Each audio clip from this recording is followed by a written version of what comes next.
With the academic year winding down, we're thankful you're taking 10 minutes for CNN Student News. I'm Carl Azus at the CNN Center. Officials in the Mediterranean Sea have been searching for the wreckage of Egypt Air Flight 804.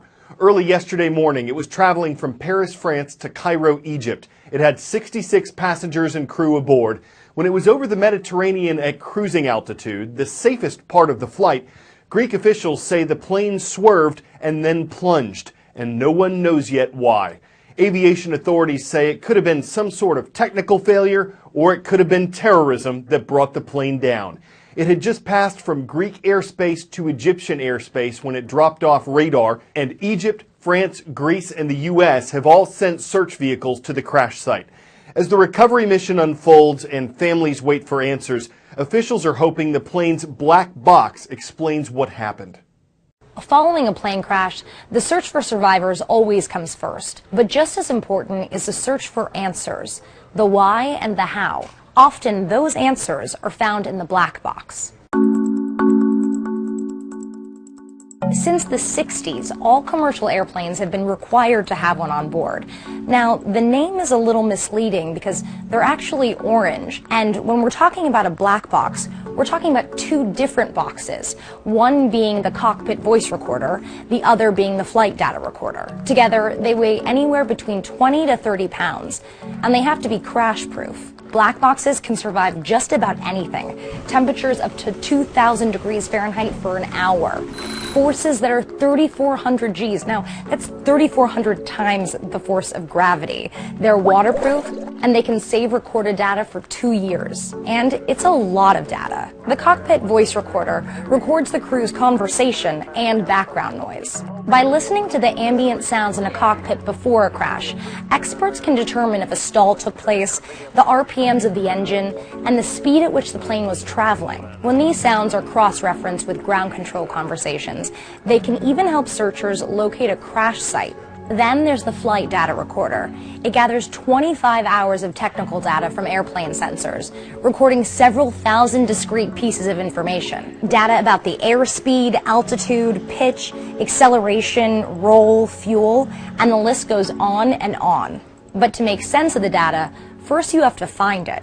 Not an easy thing to do when a plane crashes into the ocean. Both black box components are outfitted with underwater locator beacons, which self-activate the moment they come into contact with water. They send pings once per second to signal their location and can transmit data from as deep as 20,000 feet for up to 30 days, when their batteries then run out. But on land, there's no such pinging to help guide the search. Investigators have to sift through the wreckage until they find it.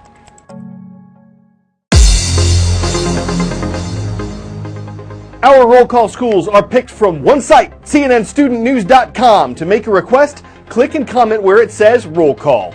First up, from the city of Hinton, Iowa, we welcome the Blackhawks. Hinton High School is here. In southwest Maine, on the U.S. Atlantic coast, we come to the city of Saco. Great to see the Trojans of Thornton Academy. And in Southeast Asia, in the region of Hong Kong, hello to our viewers at International Christian School. It's hard to find a country in the Western Hemisphere where the Zika virus isn't spreading. Mosquitoes have carried it as far north as the U.S. and as far south as Argentina. It's also reached islands in the Western Pacific and Eastern Atlantic Oceans, and the World Health Organization predicts it'll turn up in Europe by late spring. Most people who get Zika won't even notice. Those who do usually have mild symptoms, fever, headache, rash. But Zika can be very dangerous to pregnant women because it's been linked to a birth defect that limits brain development in unborn babies. Now, we're showing you how scientists hunt for the mosquitoes that carry Zika in a U.S. territory that's already been affected. Let's see if I can get any mosquitoes here.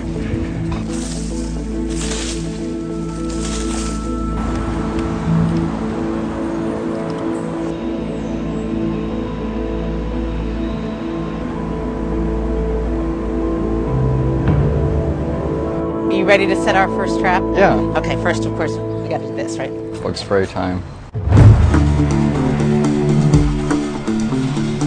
Let's look for a nice spot. So do the mosquitoes like to be in the water or just outside the water? They'll hang out like on the undersides of leaves. They're looking for moist, muddy habitat. There we go.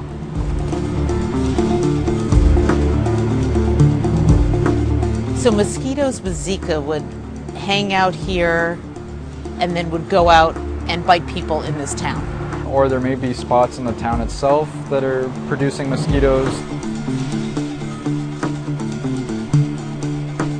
Wow, this is like mosquito paradise back here. How far can these mosquitoes fly? Like around 2 miles to look for a blood meal. So I can see the mosquitoes here. What do mosquitoes like about this location? This habitat in particular has lots of pools of water for them to lay their eggs in.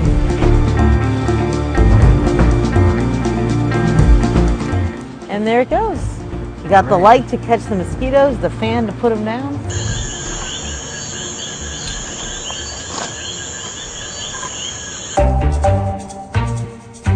All right. Oh, they're moving around in there. We got a few things. There's a mosquito. Ooh, boy. Full bounty. Let's get these guys down. There's a lot of bugs in there. Hello, trap. Oh my goodness. We got a lot in here. This area is thick with mosquitoes. And there's a neighborhood just right over there. Yeah. Kids are playing in a soccer game and Yeah. I mean, when you see this, you see how Zika spreads. So there's a mosquito. There's another one. There's yet another. They're tiny. They're really long legs, but then they also have a long proboscis, or a long mouth part. And that's where they do their blood sucking. Yeah, it's like a really long straw, essentially, for them, or needle, to suck blood. So there are lots of different kinds of mosquitoes, and not all of them spread Zika, right? So let's check it out and see what kind we got here. These look like 80s Aegypti to me. Yeah, these are the problem mosquitoes that are spreading Zika. Yeah, and we caught these right next to people's homes. We have these same bugs in the continental United States. There's nothing different about them in terms of their ability to spread the virus. It could leap to the US. They're totally capable of doing the same thing in the southern US that they're doing here in Puerto Rico.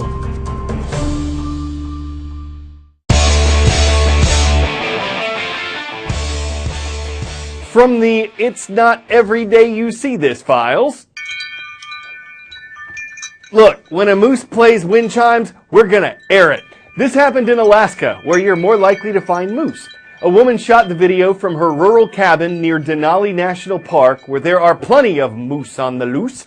And when the animal wasn't munching on the bottom part of the chimes, it seemed they soothed the savage beast.